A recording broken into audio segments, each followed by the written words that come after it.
Había una vez un episodio perdido del Chavo del Ocho, conocido como el disco maldito, que era tan aterrador que se decía que había sido vetado y oculto por el propio Roberto Gómez Bolaños. Aunque nadie parecía tener pruebas reales de su existencia, los rumores persistían. La historia comenzaba cuando los vecinos de la vecindad recibieron una visita inesperada. Una vieja señora que decía ser la tía abuela de doña Florinda. Ella portaba un extraño disco de vinilo que había pertenecido a la familia durante generaciones, pero lo había dejado olvidado en la casa del Chavo en su última visita.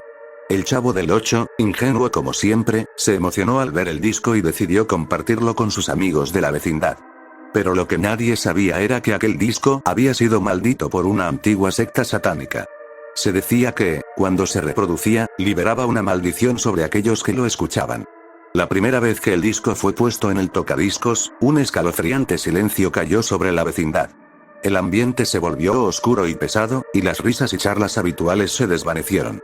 El Chavo y sus amigos estaban desconcertados, pero pronto la música comenzó a sonar. Era una melodía extraña, lenta y angustiante, que iba aumentando su intensidad progresivamente. Los personajes comenzaron a actuar de manera extraña, sus rasgos se volvieron distorsionados y sus voces se volvieron roncas y amenazantes.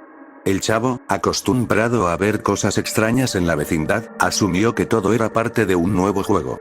Pero conforme avanzaba la canción, los personajes del Chavo comenzaron a cambiar de forma. Sus rostros se volvieron siniestros, con miradas vacías y sonrisas retorcidas. Los diálogos se tornaban cada vez más perturbadores, con frases fuera de lugar y amenazas veladas. Kiko se volvió agresivo, llegando al punto de golpear al Chavo sin razón aparente. Doña Florinda se volvió una figura pálida y sombría, persiguiendo obsesivamente a Don Ramón para hacerle daño. La bruja del 71, por su parte, mostraba una mirada enfermiza y amenazadora hacia todos. La música continuaba aumentando su intensidad y el ambiente se volvía cada vez más inquietante. La imagen en la pantalla se distorsionaba, mostrando escenas perturbadoras y grotescas. Los personajes ahora solo buscaban luchar entre sí y lastimarse mutuamente, como si estuvieran poseídos. Finalmente, el Chavo logró quitar el disco del tocadiscos y todo volvió a la normalidad. Los vecinos, confundidos y asustados, no entendían lo que había ocurrido. El Chavo, completamente aterrado, decidió guardar el disco en un baúl, nunca más deseando volver a escucharlo. Desde entonces, el episodio perdido del Chavo del Ocho, el disco maldito, quedó olvidado y prohibido. Nadie se atrevió a volver a reproducir ese perturbador vinilo. Algunos decían que su maldición seguía presente, acechando a todos aquellos que se atrevieran a escucharlo y dejando una sombra eterna en sus vidas.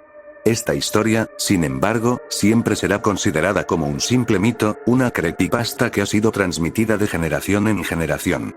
Al final, solo queda en nosotros decidir si creemos en un disco maldito que acecha a los personajes queridos de nuestro querido Chavo del Ocho.